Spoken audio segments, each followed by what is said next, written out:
Welcome, everyone, to Demo Days, the show where we ask vendors tough questions while they demo their products for us. I am your host, Steve Taylor, and as you can see behind me, it's chaos. We move tomorrow. I'm so excited. The new house is done. We closed yesterday. I started installing all my smart stuff, and yeah, it's happening. So there are boxes everywhere. There wasn't even anywhere for me to like hide these because there's just boxes on top of boxes everywhere. So you just have to deal with it. But today I am joined by Corey and Paul from Lumu. Welcome, gentlemen. I'm excited to have you here. Thank you very much. Thank you. We're excited to be here.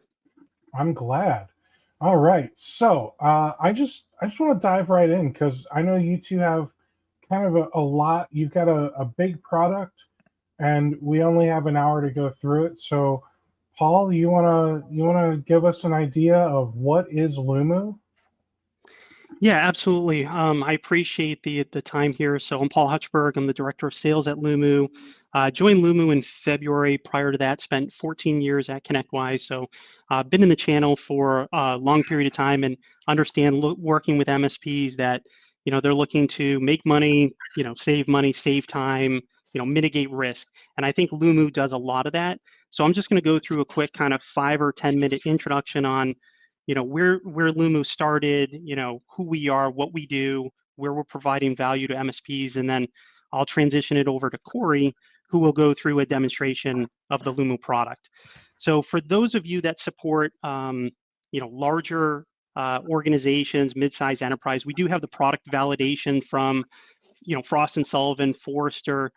We're in what's called the NDR, Network Detection and Response category. We're also a Gartner leader as well. I know many MSPs don't care about that stuff, but for those of you who do care, we do have those validations. How do you guys do on channel program? So we have not joined yet, but that is something that I absolutely want to do. I know. I wanted to give you a hard time. Yeah, I appreciate that. It is on my budget to-do list here, and so which is why we're chatting, and certainly something that I want to do ASAP. So I appreciate the call out there. So Lumu started about 5 years ago, primarily in the enterprise market, hence those validations there. And then our CEO and team, quickly saw the opportunity within the MSP market, and a couple of years, transitioned the product more to be a fit for the MSP team, that multi-tenancy, the integrations, to the MSP products. And so, we're nearing on about 100 MSPs using the Lumu product, which is, really great. And we're seeing a lot of interest within the MSP community. So, what is it? What does it do? What are we seeing today? So, talking to MSPs, there's the typical cybersecurity, we call it the triad, hey, I've got endpoint security, and it's either like SentinelOne, CrowdStrike, we'll leave that be, Bitdefender, EDR, things like that, right? At the firewall level, it could be, or SASE products, you got Fortinet, you've got Sophos, Meraki, and email security. But the reality is, the bad guys know that as well, and they're finding ways to bypass those tools, right? And so as we'll all agree that there's nothing out there that makes you 100% secure. And so where we really fit, my slide will go. Sorry, I just lost my train of thought there. Is really that network's visibility, right? Is that endpoint security does a great job, with SentinelOne and CrowdStrike. Firewalls, do a great job, but really, are we drilling into the network? Are we really having that visibility? And I know a lot of people are thinking, well, that's why I have a SIM. Well, the issue with a SIM is that, it gives you excessive logs, alerts. You typically then have to hire a third-party SOC, which become cost prohibitive. So Lumu is that an alternative where we're doing automated threat detection and response, we're integrating with your existing stack. So we're integrating with the SentinelOnes, with the CrowdStrikes, with the Sophos, with the Meraki's, Fortinets, Sonics walls. We're integrating back into your PSA products, whether it's ConnectWise, Halo, Autotask, as well as email security. So Lumu in action, and what it's doing is not only we're integrating with your existing stack, but we're pulling in real-time metadata across DNS, NetFlows, firewalls, proxies, and email. We're putting that through our AI, which is the illumination process, and we're looking for different IOCs. And then our secret sauce is, because we're integrating back with your existing stack, we're triggering those automated response. And we're doing that in near real time, right? So, most SOCs out there, they're taking 20 to 30 minutes to analyze what's going on, and then they're sending that information back to the MSP. Whereas Lumu can take that action in near real time, saving an MSP, a tremendous amount of time. So the other thing, I'll touch on this real quick, and Corey and I saw this recently with an MSP where they had an IoT device that got in the network and created a lot of mayhem there. Lumu covers all the different devices because we're focused on the network. So there could be potential blind spots in your existing cybersecurity stack, and Lumu can absolutely cover those. We are multi-tenant, and so you get that single view of all your clients and what's going on, which is extremely valuable for any MSP, opposed to going customer by customer. I just want a holistic view and what's going on. Corey will touch on that as well. We are easy to implement. I know there are a lot of products that take a ton of time to implement and deploy to your customers. Easy to set up for your customers. Certainly will absolutely multiply your team because of our automated response. It allows your technicians to focus on other areas within the business. It can potentially fill the gaps of your existing stack and certainly save time and resources. The net is Lumu is a security analyst in a box. I like to compare it to when RMM started, right? Most MSPs were doing break fix, and then they turned into kind of managed services using an RMM product because it worked 24/7. They automated their service delivery. That's really what Lumu is, but for cybersecurity. So it's working 24/7. It's automating actions. And I've talked to MSPs that aren't 24/7 that they might wake up in the middle of the night and hope look at their service board and hope there wasn't an alert that came through at 2 a.m. right? Whereas Lumu can be that 24/7. You don't necessarily have to outsource to a third-party SOC to provide that 24/7 support. We've got some great testimonials from MSPs. We just launched one with a company called Greenlight. The CEO, Jason, talked about how he was able to actually make money using Lumu, where he was able to differentiate himself in the marketplace by using an NDR product where a lot of MSPs are not, and win deals, which I thought was pretty cool. We have a very transparent pricing, and so we can do a pay-as-you-go. It's per endpoint per month, servers, workstations, and laptops, similar to kind of the RMM model, or you can do a yearly commit, and it's a tiered pricing model. You made this really easy. The only thing I want to see now is how it works. Yeah, good. Sure. I tried doing it quick. So, all right, Corey, all yours. Sure. Thanks, guys. So I've been at Lumu for about 1.5 years now. I'm dedicated as an engineer to the MSP space of our company. And prior to coming to Lumu, I worked for a Southern MSP with an annual revenue of about $20 million. So I've been in the background that, MSPs are. I've worked that career. I know what it's like. And so as a senior engineer, what they really wanted me doing was onboarding new customers or delivering new software or hardware projects to customers to keep me billable. But inevitably, what always happened is you get pulled off that project or whatever you're doing to go work IR in the case of a compromise or a suspected compromise. If our MSP had been using Lumu for the analysis and automated response, like the time-consuming tasks that I would have to do, kind of reviewing and analyzing, endpoint EDR logs or firewall security logs, kind of making some decisions based on all the data that I reviewed, and then actually manually implementing blocks and or coordinating, let's say we're using managed SOC, this would have been a huge time saver. So my goal today is to kind of reinforce how Lumu works, how fast it works, how efficient it works, because as Paul said, it's 24/7. It's like an analyst in the box. It never stops working. So it really does a phenomenal job with actual automated response in real time. So that's the goal. I'll walk you through an incident and sort of also kind of show you a little bit of evidence in both the incident I review with you today, in the deployment that I'll review with you for customers, and in the reporting that I show you how we kind of eliminate that alert fatigue with some of the things that I'll show you. Basically, we can effectively bundle multiple IOCs within a Lumu incident that are related. So you don't get indicators of compromise. Sorry. So when we see adversarial activity or attempts to reach out to the infrastructure, we actually can take one or more IOCs and we actually bundle it into a Lumu incident for review and summary. So without further ado, if you don't mind, let's go ahead and share my screen. You got it going. Yeah. I'll log in. This is a demo environment. We're SOC 2 Type 2, so this is not real customer data. But what I'm going to do today first is sort of go back and briefly talk about what Paul showed earlier in the slide, right? So we're in NDR. That means network detection and response. We need to collect network metadata.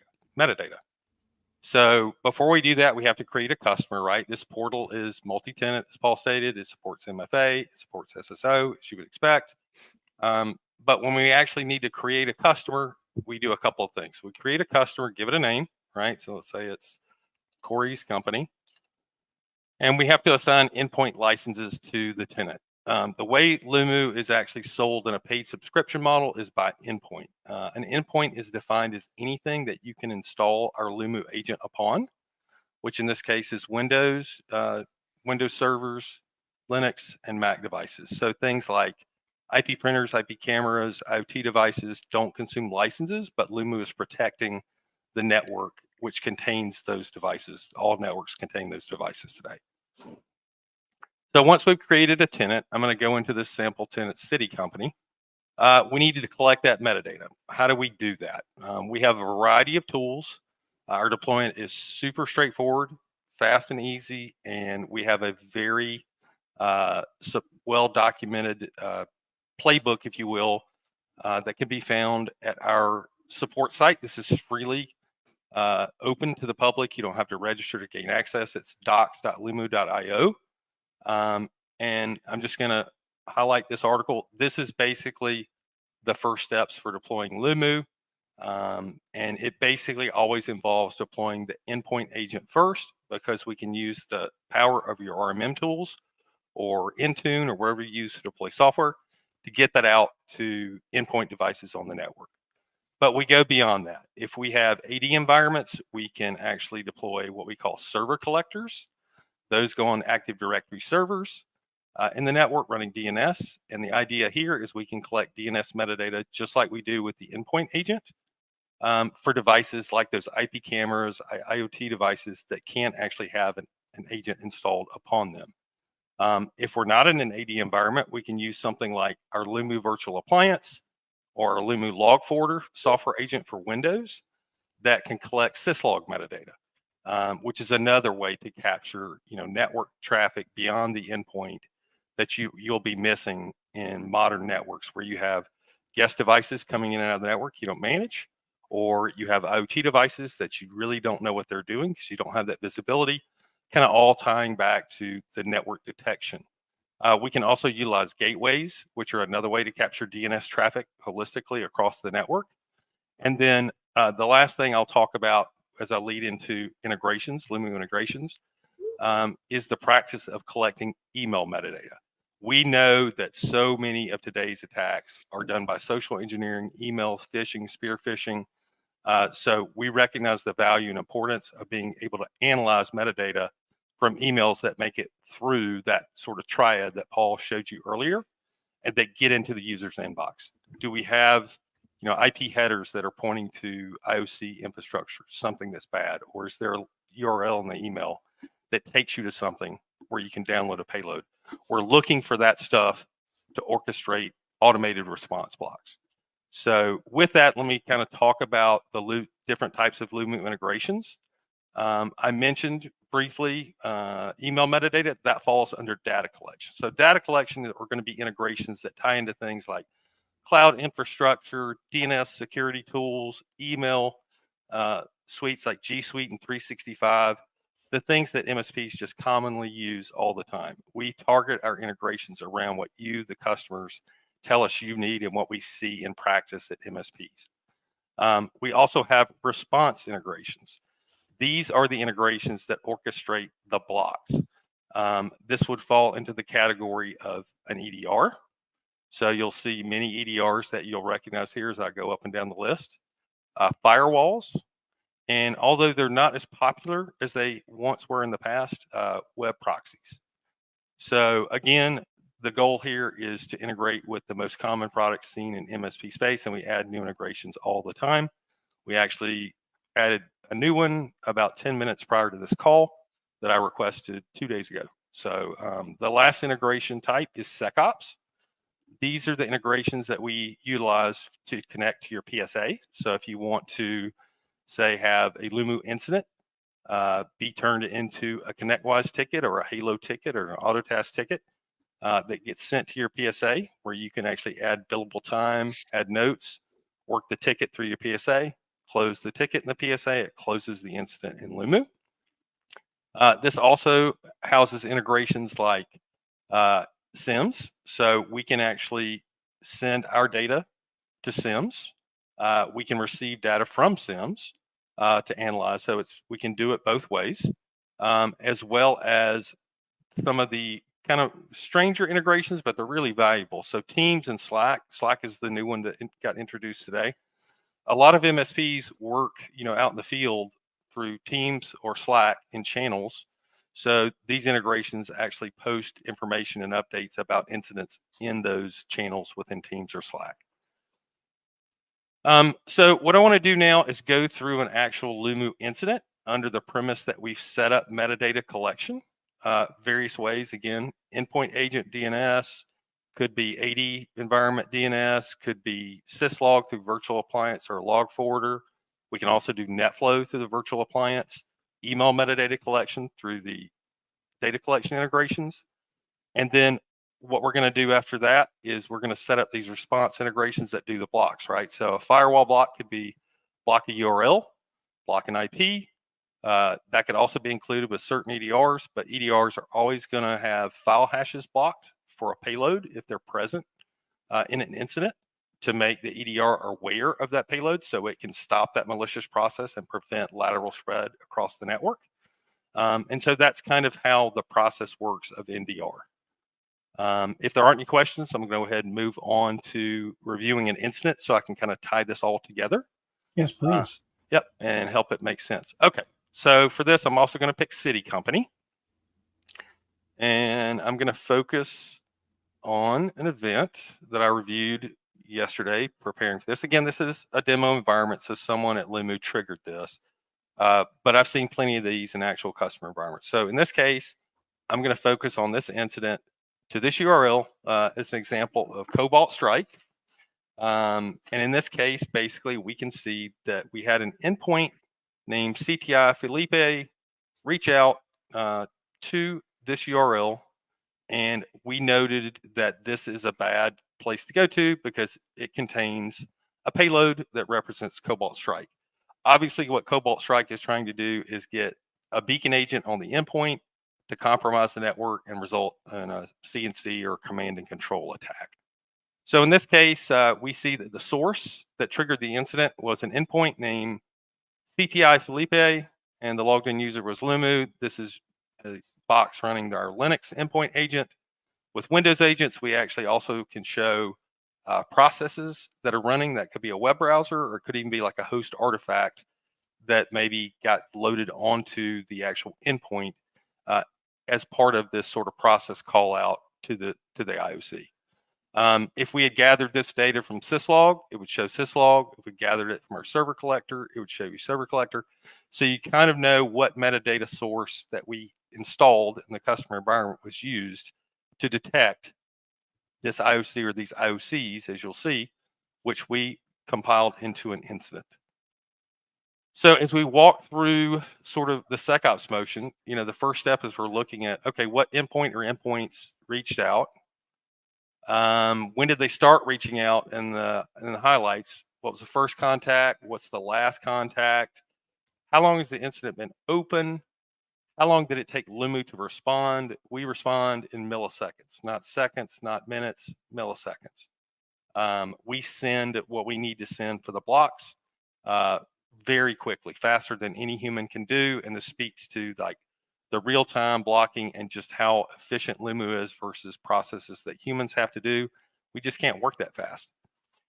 We also give you some useful things like an attack distribution. Is it happening over time? Is it spreading in the network? And the compromise radar in a real incident. This is invaluable because you always assume the first contact probably has the chance of being compromised, right? The first endpoint could be something that we need to go do, a Sentinel-1 scan on or a CrowdStrike scan on just to make sure it's clean and we don't notice anything odd going on. But once Lumu has automated the response, if we still see contacts after that block time, which I'll show you in the operation timeline, then we still have an endpoint that's trying to reach out. The blocks are in place, so they can't. But we still have to do an IR. We still have to remediate that endpoint and make sure it's clean. So in this case, if we look at the operation timeline, which is present in all of the Lumu tabs working through SecOps, we can actually see that basically we orchestrated the blocks within seconds after the first contact. So if we saw in the operation timeline, if we saw a contact at 1500, we should not see that. That's a clear red flag of let's go check out maybe this endpoint here, CTI Felipe.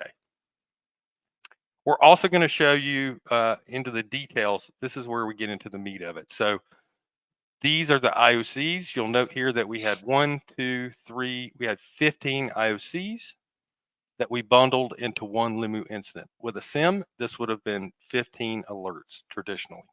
So that kind of speaks to the alert fatigue. You'll also see that when you look at the statistics in a weekly or monthly report. When you aggregate the incidents in an organization over, let's say, a week or a month, you'll see how much less noise we generate the way we are able to bundle related IOCs together into an incident. In this case, it's Cobalt Strike family. I think everyone is familiar with Cobalt Strike. It's been a nuisance for a couple, 3 years now. Every time we think we kill it, it comes back. It contains a payload. So it's going to have file hashes that represent the malicious payload. And so what we're going to do in automated response is, let's say, for instance, we have a FortiGate firewall and Sentinel-1 is the EDR. We're going to pass back this URL to block on the FortiGate with our response integration to the FortiGate firewall. And through our API integration with Sentinel-1, we're going to pass Sentinel-1 back these 3 file hashes in its block list globally, so that now all your customers that you have set up Lumu with are going to be protected because Lumu has made Sentinel-1 aware of this payload. And sometimes it's aware and sometimes it's not always aware, right? So we give you additional context for the analyst. Let's say we go to VirusTotal and take a look at this. We can see that for this IOC, Lumu identifies it as malicious, as do several other security vendors. But we have a lot of security vendors that have missed this.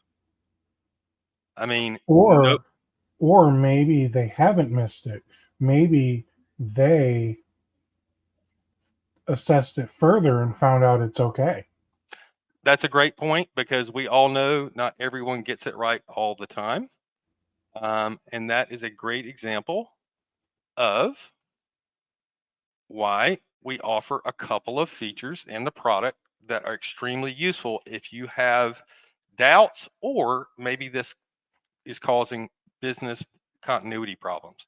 Let's say that URL was a website that city company went to go buy widgets, and it buys its widgets every day. It's a product it drop ships for its customers, and they suddenly can't get to the site and it disrupts business. Couple of options. If we contact an expert, that goes to our threat intelligence security team with the specifics of this incident, and you can say, hey, this is the site I need to get to because, this is where I buy my widgets. Tell me everything you know about this and, convince me that this is really a threat. That is a great course of action. I highly suggest customers do this.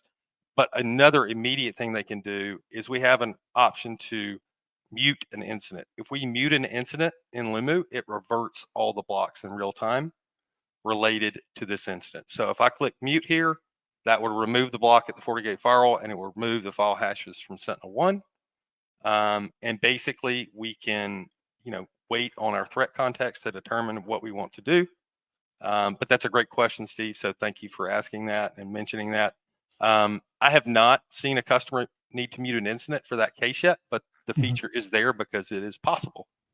So we thought of that and built that into the product because, as you said, what if we got it wrong this time and somebody else got it right? No vendor is 100% accurate. I would never state that we are. However, the way our elimination process works, we use so many more threat intelligence feeds than the average security vendor product. And our AI that we utilize to look at artifacts and things that maybe don't fit what's just cookie cutters, cut and dried in the threat intelligence feeds, allow us to be highly accurate, and I would dare state the most accurate in the industry. Okay. So if you don't mind, I'll get back to the related resources. Again, this is for the analyst that's trying to work the incident to closure. So if we're talking about Cobalt Strike, we're going to give the analyst lots of external articles to what is Cobalt Strike, how does it work, how do I get rid of it? And again, this goes back to, in this particular incident, we're going to be focused on this particular endpoint to make sure it's clean.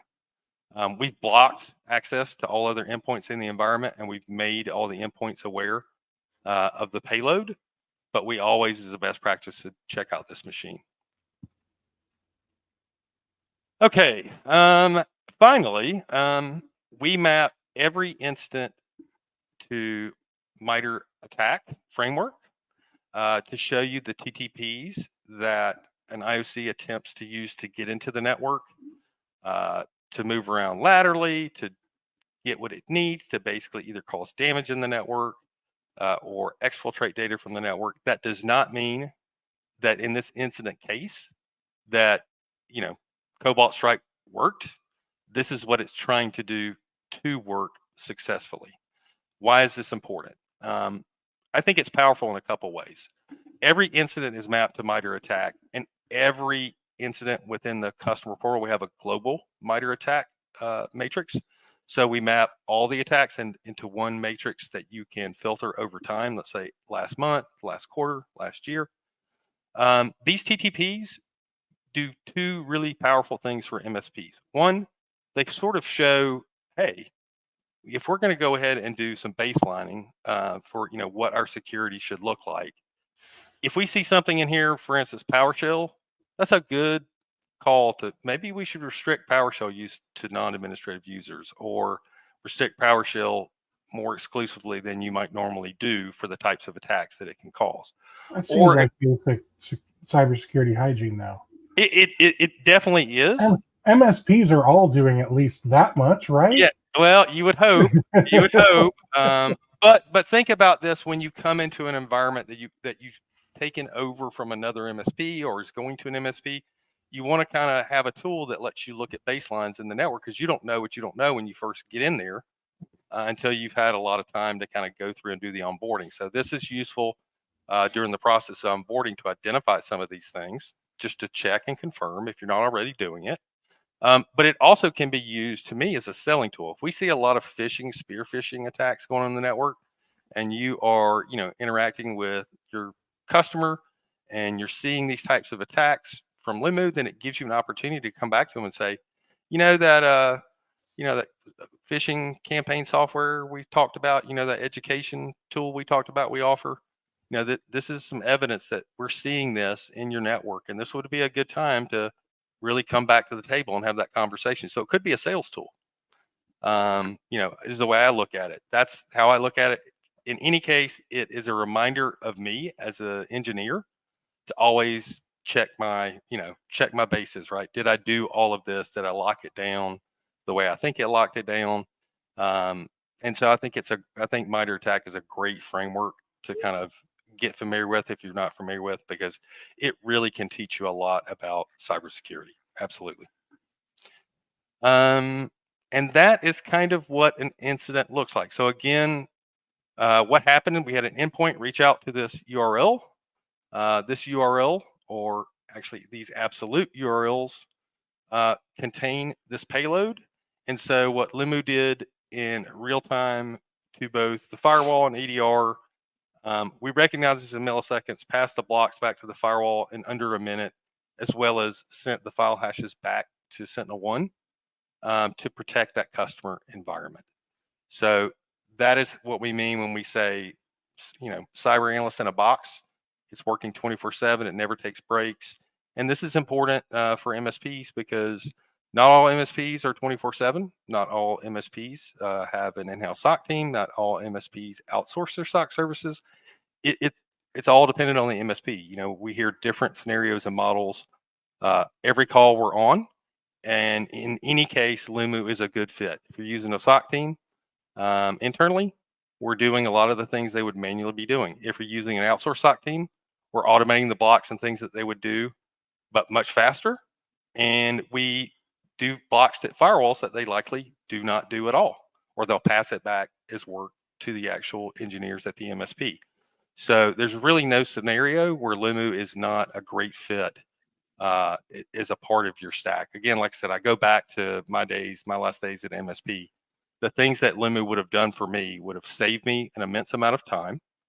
It would have also bought me time if I was not, immediately available to work or do an incident review.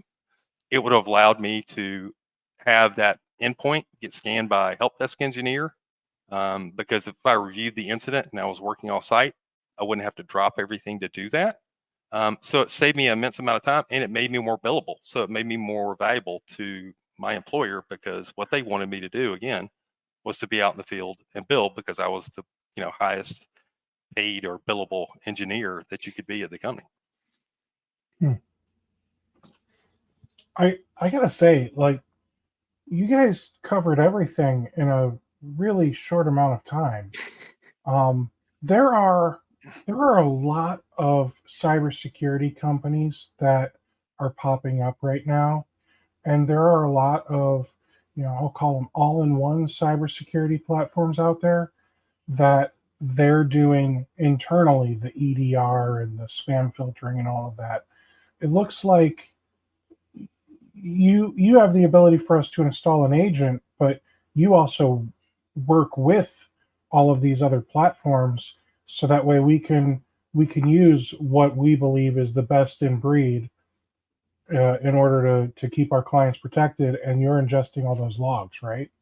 Yeah, I mean, absolutely. We're product agnostic. We recognize the value that MSPs need to have relationships with the most popular tools in the industry, whether it's EDR, CrowdStrike, Sentinel-1, Sophos, whatever it is they've determined to be best of breed. Same with firewalls. We don't want to be that all-in-one solution. That is, to me, as an engineer, that's restrictive. If as an engineer, I never want to put all my eggs in one basket. I like best of breed solutions. I'm from that time frame when that concept was introduced, and I'm still a firm believer in it. I believe that Lumu is part of that best of breed. It's another layer in your stack to gain visibility that you're missing without having an NDR tool in your stack. As Paul alluded to earlier, the Greenlight testimonial, they literally are seeing, a differentiator in their services and going to market with it because their competitors don't have this offering. No, this is great. What how I don't remember if you covered this earlier or not. How quickly does Lumu like detect things and notify us? And have you found that um I guess I don't know the way to ask this correctly. Is this something that security vendors are competitive about? So in our case, when we actually go with deployment, by the time we complete the endpoint agent rollout with RMM, That gives us enough visibility in the network. I would always recommend reviewing each customer and making sure we deploy for best practice. But we get enough visibility to begin to see and recognize and trigger incidents. When I'm on calls with a customer, as a best practice, when we're setting up, integrations for response, we trigger incidents to make sure those responses are working. And I'll typically see those show up in our portal within 5 to 10 seconds. And from that point, we go validate. Oh, the blocks are there at the firewall. Oh, the blocks are there at the EDR to make sure the integrations are working and set up properly. But we're literally that fast in detection, and similarly with response, if not faster. And I think this is something that security vendors talk about, right? I mean, Paul could speak to it a little bit as well. Like, I think if you're using, outsourced SOC, your response times are not going to be 1 minute. They're going to at least be 10 to 30, depending on the team. We hear different numbers from our customers and prospects all the time. I think I've heard as little as 10. I've heard as much as 30. Would you agree with that, Paul, or what do you think? Yeah, usually, on average, from what I've heard, is like 20 to 30 minutes, right? It's human beings that are reviewing logs and, hey, is this actually malicious or is this a false positive? And then from there, most SOCs on the network side don't have access to the network. So they're not actually providing remediation, and they're sending it back to the MSP, and saying, hey, now it's your turn, right? And so that time adds up, whereas Lumu is near real time, it's triggering the block. And then Steve, to answer your other question, so, we are the only MSP NDR product that is agnostic to the tool set. There are some other vendors out there, Sophos, Blackpoint, for example, that have an NDR product, but my understanding is it requires their stack. So if you want to have, CrowdStrike or other solutions, their product, isn't going to work. And then we do find, MSPs when they're looking at our product that, we can potentially replace, the third-party SOC where they can bring it in-house, leveraging, our automation, or, we could potentially replace a SIM. Though we do integrate with SIMs as well, but we could potentially replace a SIM. Cool. And Steve, I just wanted to bring up really quick something I actually forgot to cover, if you'll bear with me for a minute. So Lumu offers both weekly and monthly reporting options for the customer tenants. This is an example of a weekly report. This is very beneficial, as I know I work really closely with my salesperson in the region, which I was deployed, which was basically in the Atlanta to Middle Georgia area. We would do monthly reviews of QBRs quarterly, and we would take, information from various sources and reports to compile that QBR for our customers. So, basically, is again, example of a weekly report. How much metadata we're analyzing, how many incidents we're detecting in a period of time, information about how many were resolved in that period of time, the time to respond. As we can see here, we talked about speed. We're about speed. But really, one thing I wanted to highlight here, which is to me is very powerful. If you look at the number of IOCs, almost 1,100 for this customer in, let's say, a period of a week, that resulted in 32 incidents, right? So that's grouping all those IOCs that are related into an incident versus getting 1,100 alerts from a SIM. We also calculate via formula how much work this saves to technicians across this number of incidents, and how much time it would take you to actually go and do the review that Paul and I have talked about, and then determine the appropriate action. So again, if you think about time savings, less alerting, efficiency, these are all things that are going to make your MSP more billable and actually more efficient, in my opinion. And this is all great, but it seems like everyone has jumped on the machine learning and AI bandwagon. So I'm sure you can appreciate the skepticism that MSPs are going to have with, letting the computers take over, so to speak. No, and I agree with you there. I was hesitant to jump on the bandwagon, but I am all in now. I just don't see our current methods of cybersecurity, IR, and response. They're not working, right? If they were working, We wouldn't hear about we wouldn't attacks. have all these Yeah. breaches and I mean, so I think this is the future. It's the next generation. There'll always be a human component. I mean, there has to be a human component, but humans need tools to make them more efficient to do the job before, time drags on. And basically, when we have a compromise, we hear all the time where, attacker had been in the network for 3 months. We didn't know it, and they done all this damage, and they went undetected, and then it was a major, news break. Lumu can help prevent those types of activities from occurring because we look at a lot of things in a precursor state, and so we identify them before, you get to the point where we've got a machine that's compromised in many, many cases. Not all, but many. But yeah, AI absolutely is a part of it. To your point, you see it more and more every day, but I'm a believer in it. I know there can be some negatives with AI. I read all the news like you do, and I hope my job is secure and all that sort of stuff as well. But there's always going to be a human element to cybersecurity, period. So, it just needs to be more efficient because there aren't enough of us out there to cover the need that exists at the moment. And it's a struggle. And these folks that are out there, they're expensive. And what would you say to the people who think that companies like you are what's wrong with MSPs, where you're commoditizing cybersecurity, so to speak? You're making it so any idiot can do it, and you're going to enable more idiots in the MSP community. I don't think we're enabling more idiots. I think we're enabling an MSP to do something that they struggle to do well. And that's because it's hard to find the talent. It's hard to retain the talent. If you want to build up, a world-class security team, it's going to be more than one or two people, right? But we have this sort of evolving issue where MSPs are being required to move into the MSP space, and they either have to figure out a plan to do that, whether it's outsourcing it using a tool like Lumu. Lumu makes more sense. And the idea is we're not making you idiots. We're helping you become experts by making the process simple and quick to do the IR. And that's exactly what I would tell any MSP because, I've been in those shoes doing that work. And it could be time consuming. Absolutely.